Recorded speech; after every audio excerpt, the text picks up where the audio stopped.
Hello friends, today let's understand about communication, a very important thing.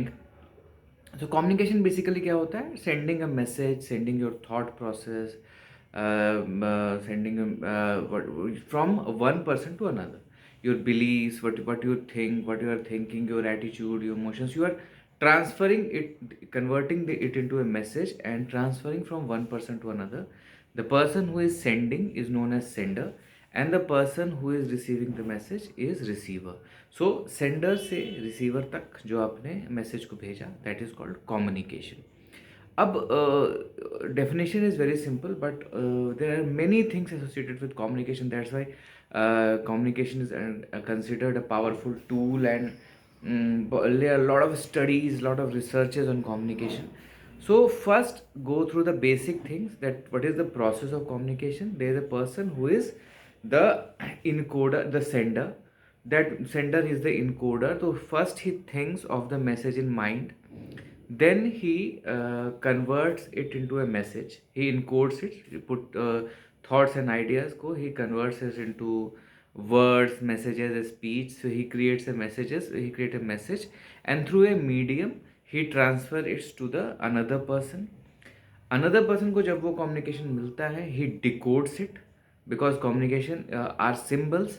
So he decodes it, he understands it, and then he responds to it, which is called feedback. So he responds to it, that is called feedback. So this is a process. One person is sender, then there is a message, then there is a medium, then it is getting decoded, and the decoder gives a feedback. Now there are many models, but this is the basic thing you should know about communication. अब देखिए, communication के 7 characteristics होते हैं. One is clarity. It should be clear. जो communication की success अगर आप चाहते हैं, communication should be successful, so it should not be ambiguous, it should be clear, it should be complete. Second is completeness. There should not be any missing information. Whatever you want, complete the communication. Conciseness. Conciseness, suppose you are telling someone कि भाई, like you are trying to tell someone कि every day a person needs to take a walk, और उसके साथ साथ आप बोलने लगे कि one day when I was walking I went to that colony and everything. So conciseness खत्म हो जाएगी. Your message is lost with a type of noise, जिसके बारे में हम बाद में डिस्कस करेंगे. So it should be concise, it should be to the point, so that it adheres to the purpose. Consideration. Keep in mind the person with whom you are talking. उसको consider करते हुए, the type of person, the receiver, his contacts, his language understandings, his surroundings, his beliefs, attitudes, इसको ध्यान में रखते हुए, by considering that you transfer your message. Correctness.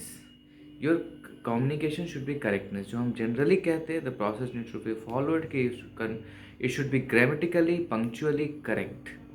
That the way you are communicating should be a correct way, your language should be correct. Courtesy, definitely no need to explain it. You should be courteous in whatever you are telling.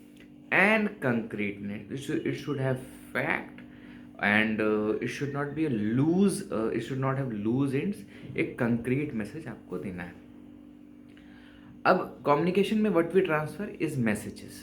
So now let's understand the types of messages. Messages generally 3 types के messages होते हैं. One is called feed forward message.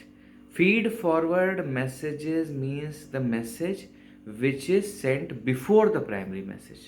For example, movie trailer, और कोई speaker किसी programme में बोलने आ रहा है, उससे पहले आपने बताया कि the speaker is coming now, something is big is going to happen, opening paragraph of a book, preface, magazine का cover. These are feed forward communication.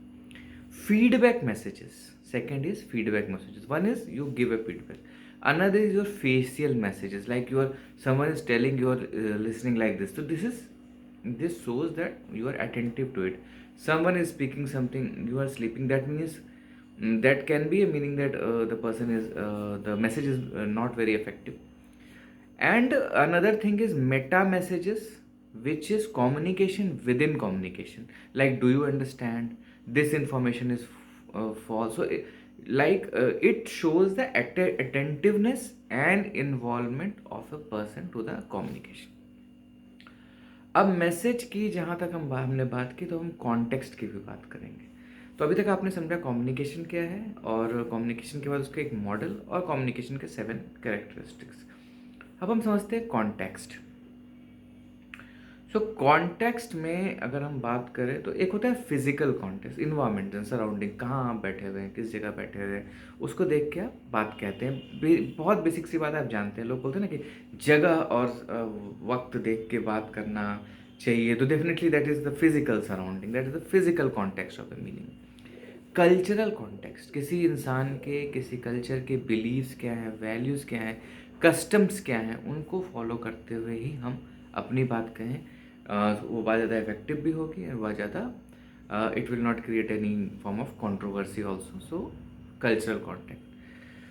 Socio psychological context भी होता है definitely, the social status, different status के people से, different relationship से आप अलग तरह से बात करते हैं। कहीं आप बहुत फॉर्मल होते हैं, कहीं आप बहुत कैजुअल होते हैं, कहीं आप रिस्पेक्ट देते हैं, और कहीं आप बहुत ही डिफरेंट वे में, ऑर्डरिंग वे में भी बात करते हैं, तो वो सोशियो साइकोलॉजिकल कॉन्टेक्स्ट है।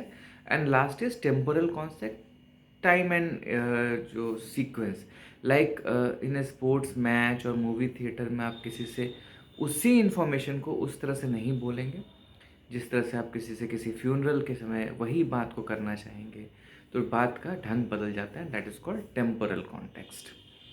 Now we will understand noise. Noise क्या होती है?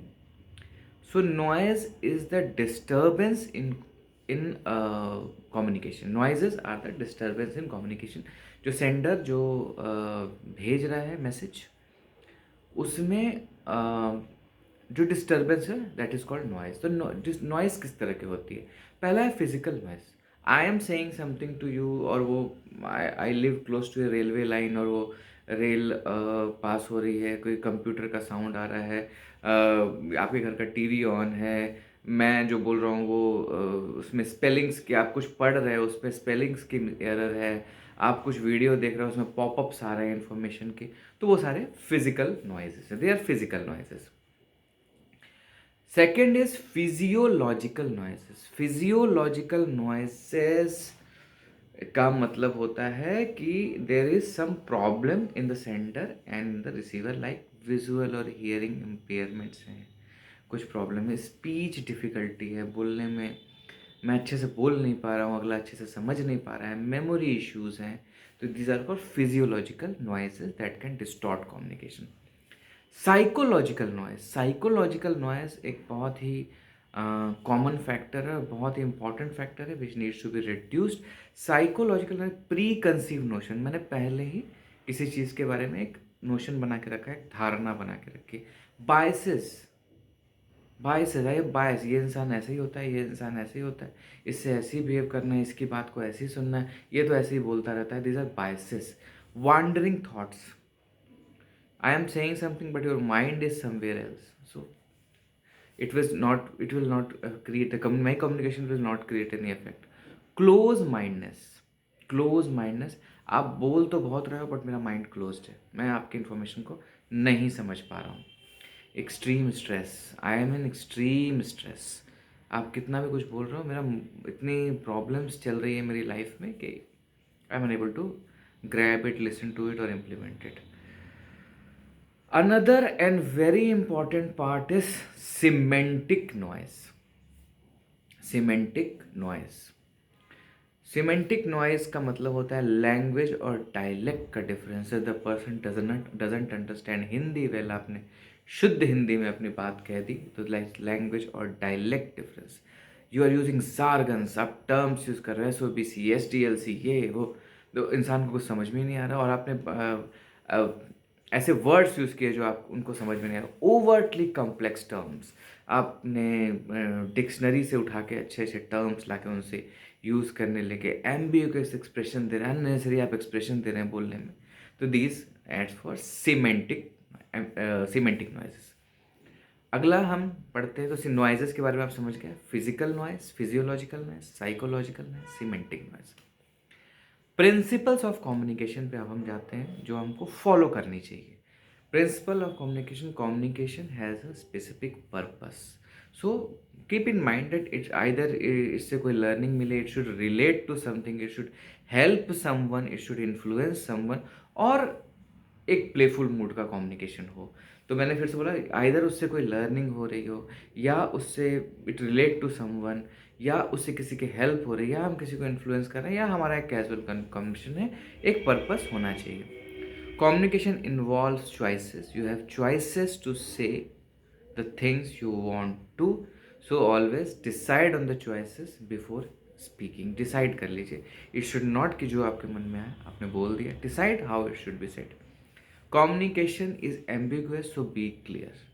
Communication ambiguous हो सकता है, unclear हो सकता है. It's your responsibility to make your communication as much clear as possible.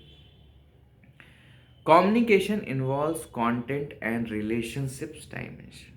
Definitely, you understand. So you need to keep into mind that the various relationship dimensions you need to consider while you are delivering your content. And communication has power dimensions. Power dimension को हम separately समझते हैं. Communication is punctuated. Definitely use your commas, use your pauses when you are writing commas and full stops. When you are speaking, the proper amount of pauses you are taking, the voice tone. So these things you need to take in mind. Communication is inevitable, irreversible and unrepeatable. ये ध्यान रखिए. मुंह से निकली हुई बात जो हम कहते हैं वापस नहीं आती, और जो हम लिख के पब्लिश कर देते हैं वो फिर लोगों तक चली जाती है. आजकल सोशल मीडिया पे तो डिलीट के ऑप्शंस हैं, एडिट के ऑप्शंस हैं, but generally we need to keep in mind कि कम्युनिकेशन इनएविटेबल है, इरिवर्सिबल है, अनरिपीटेबल है.